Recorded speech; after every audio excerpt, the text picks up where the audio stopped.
Thank you, brothers and sisters, for giving us the opportunity to speak to you today. If you haven't already balloted, or you've still got your ballot paper and haven't made your mind up, we're urging you on behalf of the Executive Committee of the RMT to vote yes. As you'll be aware, we've been in long negotiations with the company, nearly approaching 2 years, to get one set of terms and condition and one rate of pay for all workers that work for Network Rail.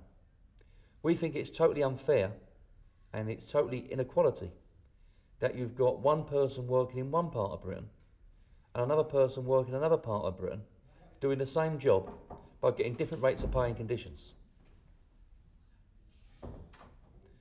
We believe that the proposals that we put to the company would be meaningful in the sense of the word that there would be a clear procedure about what rates of pay, what conditions people have.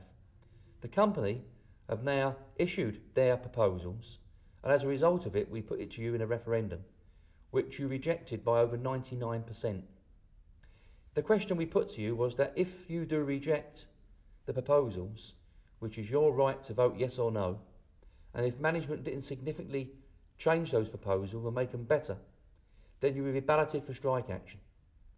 That's why we're balloting for strike action, because the company still refuse to change the appalling conditions and pay that they're offering you. No doubt you've been met by one of your managers recently who said there's no need to vote for strike action because you can stay as you are. I would ask you the question, stay as you are for how long? Until the company decide that you won't get promotion unless you accept the new terms and conditions. They will say to new starters at some stage that they would have to accept the new proposals, and before you know it, 5, 10, 15, 20, 25% of people will be on these new terms and conditions, and when management think fit, they will impose these conditions upon you. Therefore, we're asking you, number one, to give us a mandate by voting yes, to make sure that we secure the conditions that we think is acceptable to yourselves. Secondly, we would say to you, vote yes for equality, because we think it's totally unfair that two people doing the same job get different rates of pay.